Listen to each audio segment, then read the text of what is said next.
Hello दोस्तों, welcome to my channel study minded. और आज मैं लेकर आई हूँ आपके लिए वीडियो गंगा नदी तंत्र की। इस गंगा नदी तंत्र से काफी क्वेश्चन आते हैं और बहुत ही इंपॉर्टेंट वीडियो होने वाली है ये, क्योंकि मैं इसमें सब कुछ कवर कराने वाली हूँ मेमोरी ट्रिक से, ताकि आपको लंबे टाइम तक ये याद रहे। तो बात कर रहे हैं हम गंगा नदी तंत्र की। सबसे पहले हम समझेंगे कि कौन सी नदी कहाँ से निकलती है, कब गंगा में आके मिलती है, और उसके बाद ये सभी इंपॉर्टेंट फैक्ट जो भी एग्जामिनर आप पूछता है या फिर एग्जाम पॉइंट ऑफ व्यू से जो भी इंपॉर्टेंट क्वेश्चन है, वो सब मैंने यहाँ पे मेमोरी ट्रिक से लिखे हुए हैं। और ये मेमोरी ट्रिक से ही मैं आपको याद कराऊंगी, जिससे कि आपको जल्दी याद हो जाए। ठीक है दोस्तों, तो सबसे पहले आप समझिए यहाँ पे। अगर आपको ये ठीक ठीक समझ नहीं आ रहा है, साफ साफ नहीं दिखाई दे रहा है, तो एक बार आप मोटा मोटा यहाँ समझ लीजिए। सबसे पहले मैं यहाँ बता देती हूँ कि नदी कहाँ से निकल रही है, कहाँ आके मिल रही है, कैसे कैसे क्या है। उसके बाद ये मेमोरी ट्रिक से मैं बताऊंगी कि आपको ये कैसे याद रखना है। ठीक, तो मैं समझाती हूँ यहाँ। सबसे पहले मोटा मोटा यहाँ पे समझा देती हूँ कि कैसे कैसे ये मैप बना हुआ है। मोटा मोटा रफली बना रही हूँ मैं। ये उत्तराखंड हो गया आपका। उत्तराखंड से यहाँ पे ये यूपी का एरिया, फिर बिहार का एरिया, और फिर ये पश्चिम बंगाल का एरिया। ठीक है, पश्चिम बंगाल के बाद यहाँ से फिर बांग्लादेश यहाँ पे। ठीक है ना, बांग्लादेश का जाना है। तो गंगा निकलती है यहाँ से। दूसरे मैप मार्कर से बताती हूँ। गंगा निकलती है यहाँ उत्तराखंड से। उत्तराखंड से निकलेगी, यूपी में जाएगी, पूरा यूपी को पूरा कवर करेगी, फिर बिहार में आएगी, बिहार को पूरा कवर करेगी, और थोड़ा सा रीजन यहाँ पे, ये कवर कर, फिर पश्चिम बंगाल, और पश्चिम बंगाल में आके दो धाराओं में बह जाएगी। एक बांग्लादेश की तरफ चली जाएगी और दूसरी नीचे की तरफ। तो जब ये पश्चिम बंगाल की तरफ को जो दूसरी धारा में बढ़ जाती है, इसे नाम दिया गया है हुगली। और जब ये जाती है बांग्लादेश में, तो बांग्लादेश में ये पद्मा के नाम से जानी जाती है। और बांग्लादेश में आने के बाद इधर से ब्रह्मपुत्र नदी से ये संगम करती है। ये ब्रह्मपुत्र नदी आ रही है, जिसे बांग्लादेश में जमुना कहा जाता है। यहाँ पर ये दोनों सुंदरवन डेल्टा का निर्माण करती है, और इसके बाद दोनों एक धारा में होकर मेघना के नाम से अरब सागर में गिर जाती हैं। ठीक है दोस्तों, ये ऐसे ऐसे प्रोसेस है।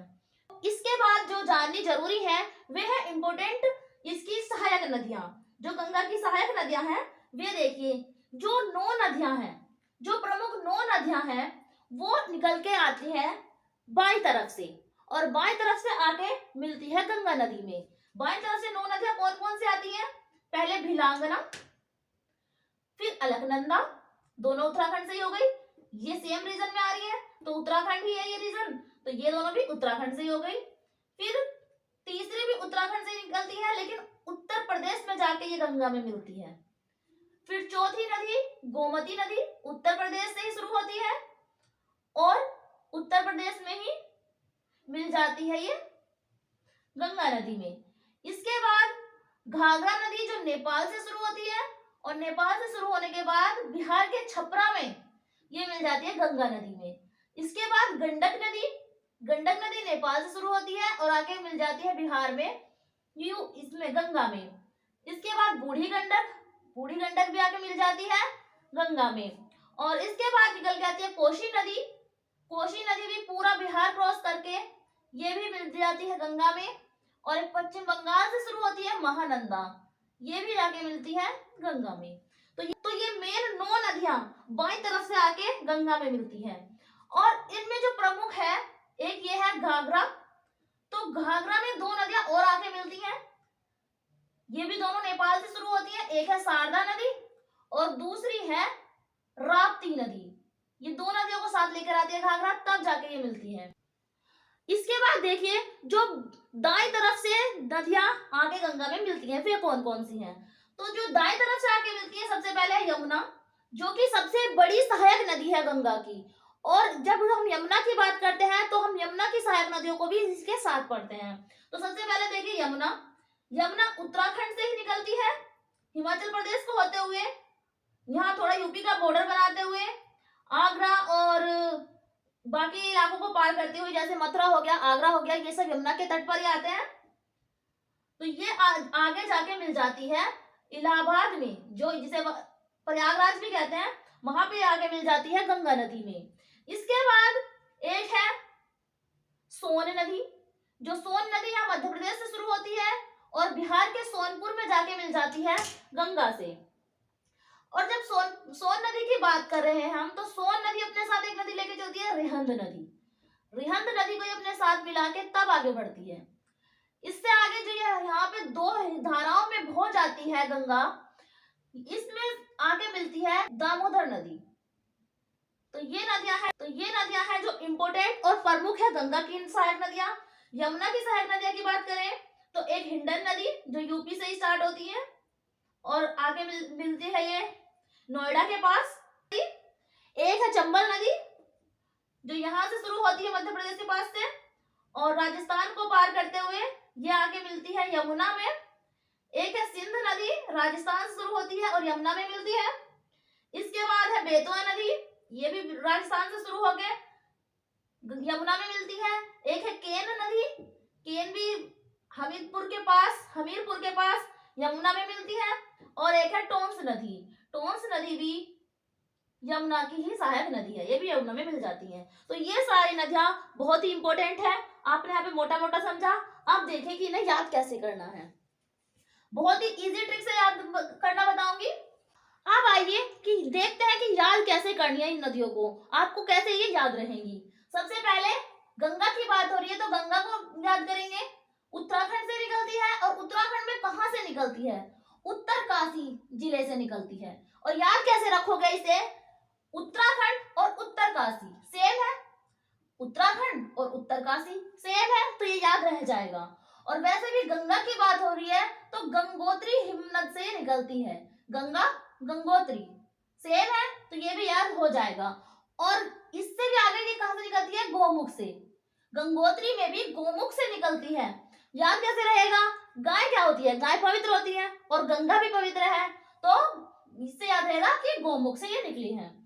तो जब ये यहाँ से उत्तराखंड से निकलती है तो ये भागीरथी नाम से यहाँ से निकलती है, भागीरथी नाम से ये निकलती है। और उत्तराखंड में ही इसमें एक नदी आगे मिल जाती है, भिलंगाना। भिलंगाना नदी आपको ये कैसे याद रहेगी? ये ऐसे रहेगी कि गंगा में अगर कोई जाके मिल जाए, मान लीजिए कोई इंसान गंगा में जाके घुस जाए तो वो भीग जाएगा। क्या हो जाएगा? भीग जाएगा। तो भीग से याद रहेगा भिलंगाना। भिलंगाना नदी उत्तराखंड से शुरू होती है, उत्तराखंड में ही भागीरथी नदी में मिल जाती है। तो इसके बाद आती है अलकनंदा नदी। अलकनंदा नदी बहुत ही इंपॉर्टेंट नदी है क्योंकि इस पे 5 प्रयाग भी है और उन प्रयागों को भी याद रखना बहुत जरूरी है, जो कि मैं मेमोरी ट्रिक से ही सिखाऊंगी इधर वाले पोर्शन में। ठीक है दोस्तों, तो पहले आप समझिए कि अलकनंदा आपको कैसे याद रहेगी। अलकनंदा ये कहां से स्टार्ट होती है? उत्तराखंड के संतोपद से। तो जो संत होते हैं वो क्या करते रहते हैं? संत क्या जपते हैं? अलख निरंजन ऐसा जब जाप करते हैं ना संत। अलख निरंजन का जाप कौन करता है? अलख निरंजन संत करते हैं। तो संतोपद से निकली है अलकनंदा और ये उत्तराखंड में ही मिल जाती है भागीरथी नदी में और यहीं से ये कहलाती है गंगा नदी। जो इसका संगम होता है यहाँ पे देवप्रयाग पे होता है और देवप्रयाग पे संगम होने के बाद अलकनंदा से तभी ये गंगा नाम से जानी जाती है। और बिजनौर जो जिला है, जब उत्तराखंड से यूपी में प्रवेश करती है बिजनौर के पास से, उसके बाद जो ऋषिकेश आता है, हरिद्वार आता है, वहां से ये मैदानी क्षेत्रों में आ जाती हैं। बाकी उत्तराखंड में ये पहाड़ी इलाकों से में होती है। फिर ऋषिकेश हरियाणा में जब आती है तो तब ये मैदानी भाग में जाती है। ठीक है दोस्तों, इससे आगे देखिए, ये नदी हो गई हमारी भिलंगाना, अलकनंदा हो गई। थर्ड देखिए रामगंगा। रामगंगा नदी कैसे याद रहेगी आपको कि रामगंगा भी इसी की सहायक नदी है, गंगा में ही आके मिलती है। याद रहेगी ऐसे कि जो राम थे तो वो उनके पास जो है दूध वगैरह की मौज रहती थी, मतलब इतना दूध होता था कि वो दूध से ही उन्हें स्नान कराया जाता था।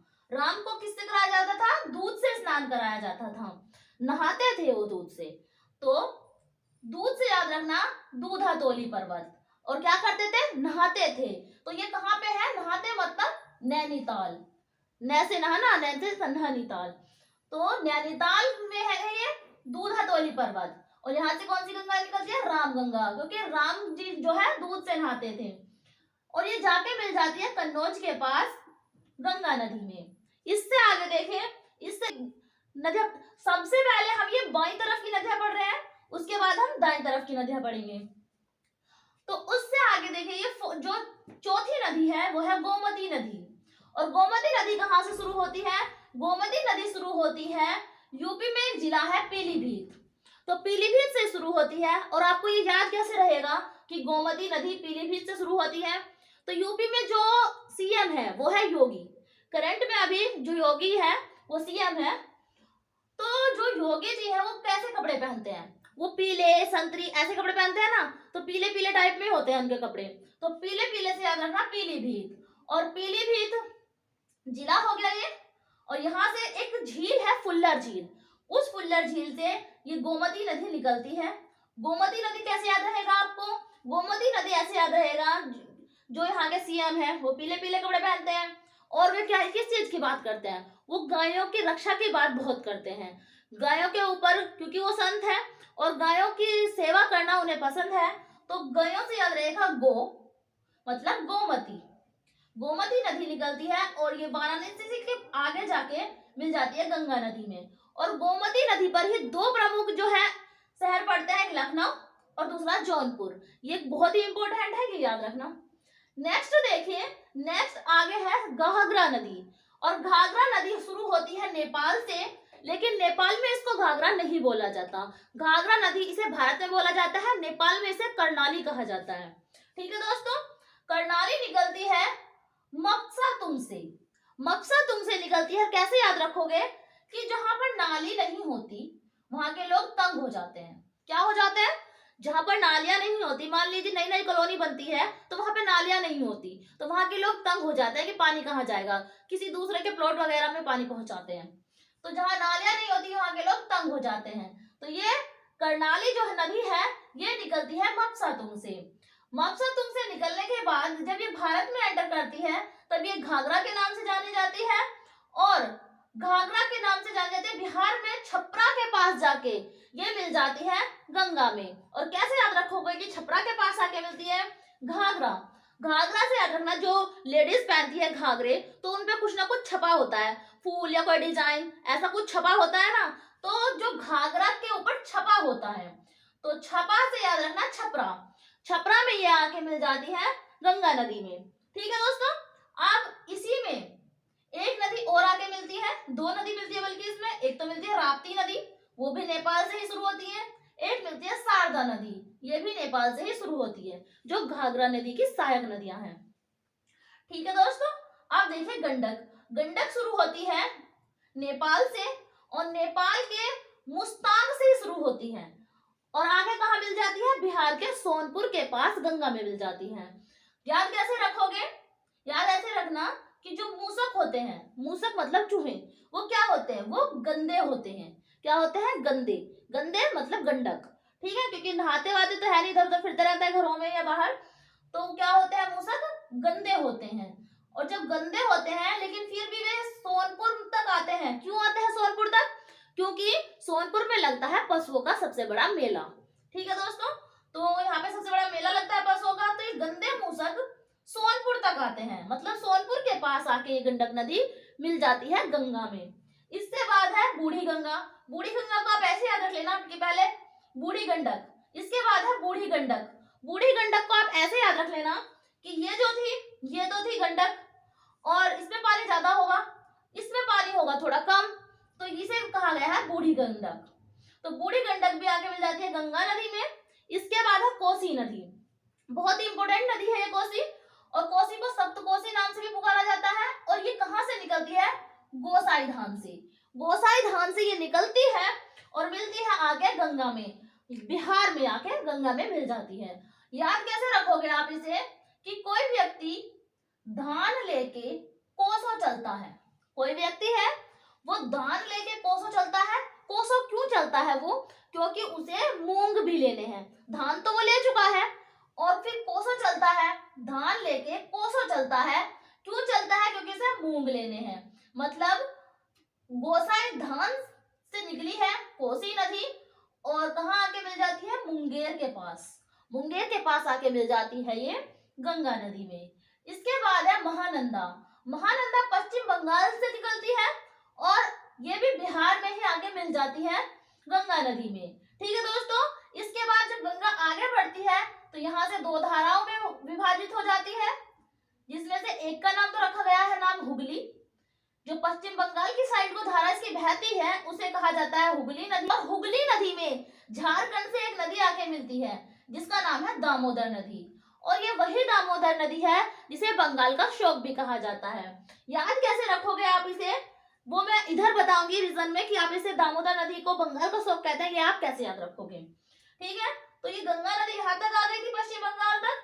पश्चिम बंगाल से क्रॉस होते हुए ये आती है बांग्लादेश में, और बांग्लादेश में आके तो बांग्लादेश वालों ने तो इनका नाम कुछ और ही रख रखा होगा, जरूरी थोड़ी ना है जो नाम हमारे यहाँ हो वही दूसरे देश में हो। तो दूसरे देश में पहुंच गई तो उन्होंने इसका नाम क्या रखा हुआ है, पद्मा। पद्मा नाम रखा हुआ है उन्होंने, बांग्लादेश वालों ने, इस गंगा नदी का। कहने का मतलब ये है कि बांग्लादेश में प्रवेश करने के बाद ये पद्मा के नाम से जानी जाती है। ठीक है दोस्तों, और पद्मा जब आगे बढ़ती है तो इसमें इधर से जो बांग्लादेश के पूरब की साइड से ब्रह्मपुत्र नदी आती है, लेकिन ब्रह्मपुत्र केवल इसे भारत में कहा जाता है। जब ये बांग्लादेश में आ जाती है ब्रह्मपुत्र नदी तो जमुना के नाम से आती है, जमुना नाम दिया गया है इसे बांग्लादेश में। और ये जमुना नदी जो ब्रह्मपुत्र है भारत में, वो बांग्लादेश में जाके जमुना है और ये गंगा में जाके संगम करती है। और जहां इन दोनों का संगम होता है वहीं पे सुंदरवन का डेल्टा है, जो कि बहुत बड़ा सबसे बड़ा डेल्टा है। और इसके बाद ये एक धाराओं में होकर गिर जाती है अरब सागर में। जहां भी जब ये अरब सागर में गिरती है तो वहां इसे मेघना के नाम से जाना जाता है। मेघना के नाम से ये अरब सागर में गिर जाती है। तो ये थी गंगा की बाईं तरफ से आके मिलने वाली नदियां। अब हम पढ़ेंगे दाईं तरफ से कौन कौन सी नदी आके मिलती हैं।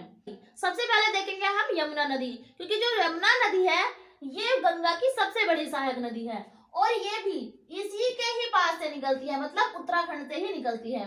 उत्तराखंड में जहां से ये निकलती है उस जगह का नाम है यमुनोत्री और स्थान का नाम है उस बंदर पूंछ। तो बंदर पूंछ आपके याद रह जाएगा, बंदर की पूंछ से आप इसे रिलेट करके याद रख लेना कि जो यमुना निकलती है यहाँ से निकलती है। यमुना थोड़ा हिमाचल प्रदेश का रीजन में वो जाके और उत्तर प्रदेश और हरियाणा की सीमा बनाती है थोड़ी थोड़ी। इसमें एक आगे नदी मिलती है हिंडन नदी यमुना में, और आगे बढ़ के ये नदी मथुरा के पास से निकल के, आगरा के पास से निकल के, इटावा के पास से निकल के, हमीरपुर के पास से निकल के उत्तर प्रदेश के इलाहाबाद में गंगा में आके मिल जाती है। इलाहाबाद को प्रयागराज भी कहा जाता है, तो इलाहाबाद इसका पहले का नाम था, प्रयागराज बुलाया जाता है इसे। ठीक है दोस्तों, तो ये हो गई हमारी यमुना नदी। और जब हम यमुना नदी पढ़ते हैं तो उसकी सहायक नदियां भी जरूर पढ़नी है। पहली तो हो गई हिंडन जो नोएडा के पास आके मिल जाती है यमुना में।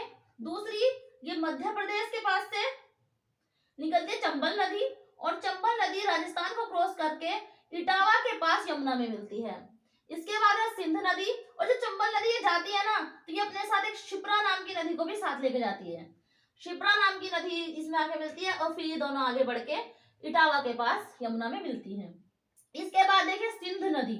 सिंध नदी राजस्थान के टोंक जिले से निकलती है, और आप इसे याद कैसे रखोगे कि जो टोंक को याद रखना अपनी टंग से। तो ये जो हमारी टंग होती है, तो ये जो हमारी टंग होती है तो ये कैसी होती है, ये सीधी होती है, कोई इसमें मोड़ तो नहीं आया होता ना, तो ये होती है एकदम सीधी। तो मतलब सिंध नदी, सीधी से आप याद रखना सिंध नदी। सिंध नदी कहाँ से निकलती है, टोंक से, टोंक जिले से निकलती है सिंध नदी, और ये आके मिलती है यमुना में। आगे देखिए विंध्य पर्वत से कौन सी नदी निकलती है, बेतवा नदी, और हमीरपुर में जाके मिल जाती है यमुना नदी में। तो इसे कैसे याद रखोगे आप इसे, आपने जनगण मन तो सभी ने पढ़ा होगा, तो जनगण मन जब पढ़ते हैं राष्ट्रगान तो क्या बोला जाता है उसमें, विंध्य हिमाचल यमुना गंगा बोला जाता है ना। तो विंध्य से निकली है ये, विंध्य पर्वत से, और यमुना में मिली है, और यमुना में से जाके फिर ये गंगा में मिलती है। कहते हैं ना विंध्य हिमाचल यमुना गंगा, तो ये इसे आप इससे रिलेट करके याद रख सकते हो। ठीक है दोस्तों। और हम जो है कौन सी नदी है ये तो आपको याद रखना पड़ेगा ना कि कौन सी नदी है जो विंध्य पर्वत से निकल के यमुना में मिली और फिर यमुना के थ्रू गंगा में जाती है। तो ये है बेतवा नदी। और कैसे याद आएगा, हम जनगण मन को क्यों याद रखते हैं, क्योंकि हमें टीचर की बैत का डर होता है कि बैत ना पड़ जाए, तो बैत से याद रखेंगे बेतवा नदी। विंध्य पर्वत से जो निकली है बेतवा नदी और ये यमुना में जाके मिल जाती है। इसके बाद ये मध्य प्रदेश की कैमूर की पहाड़ी से निकलती है कैन नदी और कैन नदी भी यमुना नदी में आके मिल जाती है। इसके बाद है टोंस नदी और टोंस नदी निकलती है तमसा कुंड से निकलती है और ये भी जाके यमुना में मिल जाती है। इसके बाद देखिए सोन नदी डायरेक्ट गंगा में जाके मिलती है और जब सोन नदी डायरेक्ट गंगा में जाके मिलती है तो ये अपने साथ रिहंद नदी को भी साथ लेके जाती है और रिहंद नदी पे बांध भी बना हुआ है, रिहंद परियोजना है जो कि मैं इधर वाले क्वेश्चन में याद कराऊंगी अभी। तो ये देखिए सोन नदी को कैसे याद करोगे, ये निकली है अमरकंटक से निकली है और बिहार के सोनपुर में जाके ये मिल जाती है, सोनपुर के पास जाके मिल जाती है ये गंगा नदी में। और याद कैसे रखोगे आप इसे, सोने से आप अमर नहीं हो सकते। कहने का मतलब ये है कि अगर आप सोते रहोगे तो आप अमर होने वाले काम नहीं कर रहे हो। अगर आप अच्छे काम करोगे, मेहनत करोगे तभी तो आपका नाम होगा, आप अमर क्यों होगे। तो सोने से अमर नहीं हो सकते मतलब सोने से अमर नहीं हो सकते, मतलब अमरकंटक से सोन नदी निकली है और ये रिहंद नदी को अपने साथ मिलाती हुई जाके मिल जाती है सोनपुर में, जहां पे जानवरों का सबसे बड़ा मेला लगता है, ये मिल जाती है जाके गंगा में। और यहाँ पे मैंने दामोदर नदी बता दी जो हुगली नदी में जाके मिलती है। तो ये थी सारी नदियां। ठीक है दोस्तों, आप इन नदियों को थोड़ा सा ऐसे रिलेट करके ही पढ़ना ताकि आपको लंबे टाइम तक ये याद हो जाए। ठीक है दोस्तों, तो ये थी वीडियो गंगा नदी तंत्र की। गंगा नदी तंत्र में मैंने सारी इंपोर्टेंट नदियां आपको बताई है, वो भी मेमोरी ट्रिक से। और ये सारे जितने भी इंपोर्टेंट फैक्ट हैं ये नेक्स्ट वीडियो में बताऊंगी, वरना वीडियो बहुत ज्यादा लंबी हो जाएगी। तो इसी वीडियो को भी आप जरूर देखेगा। और ये वीडियो अगर आपको पसंद आई हो तो प्लीज लाइक करना, चैनल को सब्सक्राइब करना और ज्यादा से ज्यादा शेयर करना अपने दोस्तों में, क्योंकि मैं सभी वीडियोस मेमोरी ट्रिक से ही याद कराती हूँ। और बने रहिएगा मेरे साथ। मिलते हैं नेक्स्ट वीडियो में, तब तक के लिए जय हिंद जय भारत।